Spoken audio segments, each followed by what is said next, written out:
doesn't stop anything, okay? I already took some pills and tried to hydrate. I just have this like crippling headache right behind my eyes, and I'm over it. But it don't matter. I'm popping out the content, you feel me? So boom. You guys seem to really dig my little story time. So with that being said, y'all gonna get 2 more, maybe 3 school-related story times so I can get y'all with these back-to-backs, you feel me? So this story time is gonna be about the time that I almost pushed this girl off a balcony at school. Okay, so we gonna rewind like a good 8 or 9 years. Okay, so I'm gonna set the scene. Me and this girl, I'm gonna name her Sam, we had ongoing issues for some time. Like, we could just never be friends because she was always doing too much. Like, she had an issue with me that I feel like went beyond what she said, because we would be cool and then we wouldn't be cool, and then like it was just like an ongoing like, oh, like I do mess with you, like I don't have time for that. Oh, sorry, got to know what I was saying.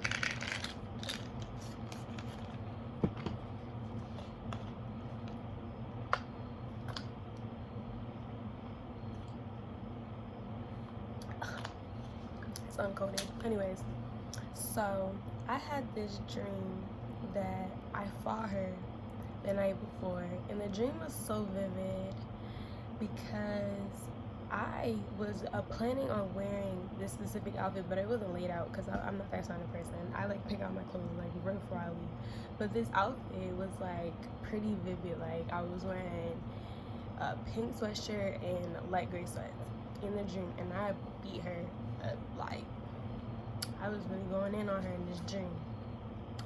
And it was so real that I was like, all right, boom, I'm not gonna wear that outfit tomorrow.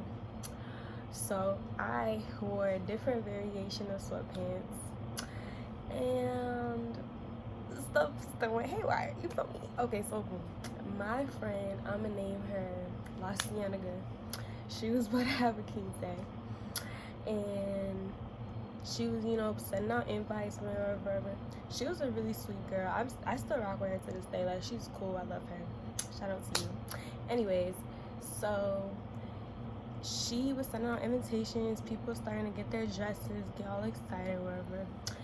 So this particular day, she came up to my locker and she was telling me like, I'm sad. Like, I don't even want to have a quince anymore because my grandparents disown me. They told me they're not coming to my quince, and I know that really hurt her, like, to her core, because, you know, she had a really good relationship with her grandparents at the time, and that's like a rite of passage for her, and that really hurt her. So she was crying or whatever, and here go big bully Sam bringing herself up, running up on her, talking about, that's what you do, La Cienega? That's what you do to your friends? Whole time she's doing this because she ain't get an invite in the mail. Please grow up. Like, you're getting, maybe y'all are not friends like you think. If you didn't get an invite, right? You would just think like, oh, she didn't invite me, I guess we're not as cool as I think we are. That's not a reason for you to be coming up, rolling up on her, doing what you were doing. So La Cienega was already like kind of crying, but that her coming up to her kind of like took the cake, and she started crying, and that made me mad, because I have always been the friend that you're just not gonna pick on my friend, and you're not gonna do it in front of me. Like, if you're gonna do it, you better do that not in my face, because we're gonna have an issue. I don't like people that pick on people. I don't like bullies. That bothers me. So I immediately like went into defense mode, and I was like, what is wrong with you? Like, leave her alone, she's having a bad day. And I pretty much said it like this mellow.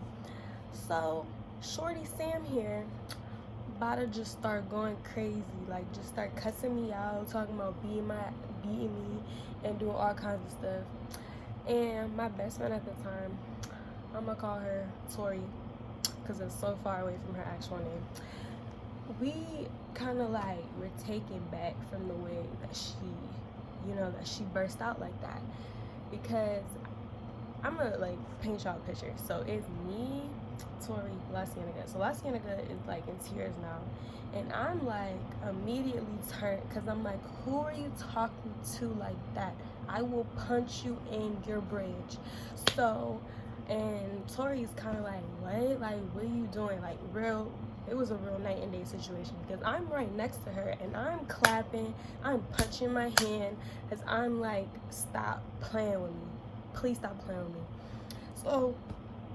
So now I'm like kind of inching toward her because I'm at this point. I've reached my point with Sam that I would have just dragged her by her neck right then and there because I was over it. So she's acting all big, and now I'm walking towards her, like pursuing this argument that she started. And now she suddenly got amnesia. She don't know why I'm approaching her. She don't know why I'm yelling at her. She don't know why I'm mad. She don't know why everybody's mad. Talking about I got headphones in, but she was just talking about beating me up. Sure. So at this point, I don't care about none of that. So now I'm just like, no, you know what you said. I know what you said. You want to fight me, so what's up? Pretty much like that. So I'm like, so what are we gonna do about it? Right before advisory, mind y'all, it was like 7:50 in the morning. It was so early, so I don't know why I was so turned, but I think it's because of this dream. It amped me up and it had me ready.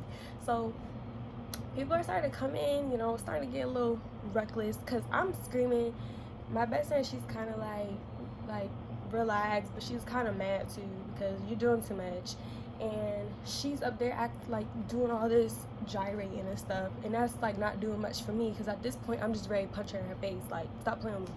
So then the advisors and stuff, they started to come out because they hear all this commotion, and of course I look like the bad guy. I always do because people can pick at me, but as soon as I retaliate, it's why are you doing that? So I'm rolling up on her. I'm like, so what's up? And now she backed up against the railing, like looking like this is Titanic. And I was just like, I did the motion like this, and like one time like 5 teachers ran in there and was just rolling up on me like, no, don't do this. I'm like, hey bruh, get off me.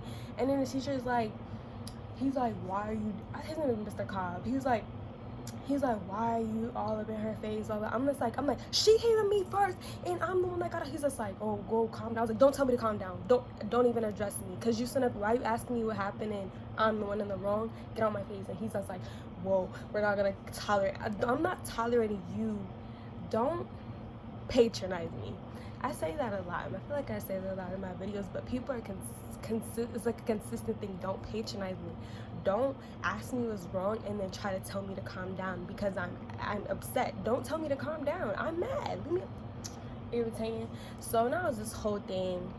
And, people's getting called, vice principals getting called, guidance was called, and they were trying to use that like to scare me, like, oh, we getting ready to call guidance. Whole time I had lunch with the guidance counselor at least 3 times out the week. Me and the guidance counselor that was my baby. That was my home skillet. She was usually supposed to be just the 6th grade counselor, but she followed me all through middle school because she loved me that much. That's my baby. Okay, so boom, y'all trying to scare me with guidance with somebody that knows me like the back of her hand. Sure, please send me to her so I can tell her exactly what I'm about to do. So first period when it happened, and La Cienega got called to guidance because at this point, like, they kind of dispersed the crowd. So at this point, I'm a little hyped because just sitting around just playing that broom, my head was getting me mad all over again.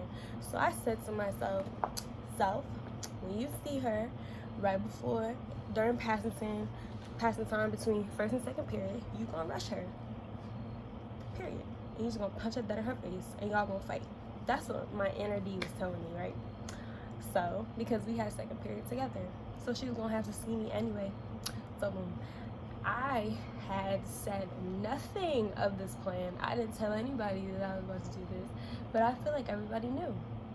Why? Because I was cornered like I was in a cage. I couldn't go nowhere. When I tell you, I just was standing outside in the little hallway talking to my friend, and my friend at the time, I'm gonna call him Damien, he had me cornered between the locker. I couldn't go nowhere.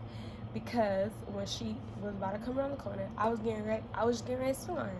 And when I tell you, I saw her and I was like, I bucked at her and he threw me against the wall and back into the locker. My back, I'm getting back pains just thinking about how hard he threw me because that was so unnecessary. He did it like 3 times. He was like, stop. Like, don't. You're not going to fight her. I'm like, why? Because he's like, no, leave her alone. Leave her alone. Like, leave her alone. She pissed me off. Why I got to be the one to stop when people irritate me? So, now she's coming around the corner. She coming real close. So I swung. When I tell you, my hand got snatched midair and thrown right back to me twice. I was like, dang, y'all really don't want me to fight this girl, huh? Like, I tell you, it was like I was in a box. Like, I couldn't go nowhere. Nobody was letting me get my win. And I was mad. Because I'm like, y'all suck. Like, I ain't going to beat her that bad. I just want to punch her in the face. She irritating. This is lip gloss from my sister. Melanin Beauty. Shop her. Anyways. I just dropped the cat. That's tragic. I'm not picking that up. Anyways, so they sent me to guidance after all. And I walked right in there. And she was like, what happened? I told her what happened. And she was like, okay, I believe you. Why does she believe me? Because she knows me. And she knows that I'm not a confrontational person. Like, I don't bring confrontation. But if you bring it to me, I promise you match and match. Because I don't care how, I'm small, but you're not going to punk me. And that's on period. I do not care. My mom asks me all the time, like, do you ever realize how little you are? Like, yeah, I do, ma'am. I do, mom. But nobody about to make me feel inferior because I'm little. That's exactly what y'all not gonna do. So I said to the guidance counselor, I said, and I quote, this is verbatim what I said to her: if I see her again, I'm punching her in the face and I'm going to fight her. So if you don't want anybody to get hurt, don't have her near me. And I said, and if you have her near me, that's on you. If she gets hurt, that's on you, because I told you not to bring her near me. I don't want her near me at all day. I don't want to see her at all, because if I see her, I'm going to get mad and I'm going to punch her in her face. And she was like, okay. And I'm like, so if you don't want nobody to get hurt, that's our deal. And she was like, okay. And I was just like, and if I do fight her, I'm going to come right up to your office and I'm going to tell you that I fought her. And she was like, okay. And guess what? I didn't see that girl for like 2 weeks in a row. Like, they really took her out all my classes. Like, I didn't see her not once, and I was mad. I was getting ready to start circling the bus because I want to fight her so bad, but I was like, relax, you know what I'm saying? The time is come and gone, you know what I'm saying? But if she was a bully, like, let that be a lesson. Don't bully nobody around me, because I don't even care. That's ugly. Y'all too grown. Like, we're too old to be doing that. And mind you, I was like 12 and I was ready to punch her in the face for acting crazy like that. That was just too much for me. But that was my little story time about my little fight. My little almost fight. Because I really had her, like, right on the balcony. Like, I was so close. Like, our noses could have been touching, because she was about to go flying. Because I don't care. I was getting ready. Like, it was the active on her. But yeah, at that middle school, I was starting rebellions. I'll do another story time on that, because I just feel like middle school that's where I came into myself. Like, the person that I am today, I feel like I became that girl because of middle school. Because of what I went through at that school, I feel like that's what made me who I am today. And I was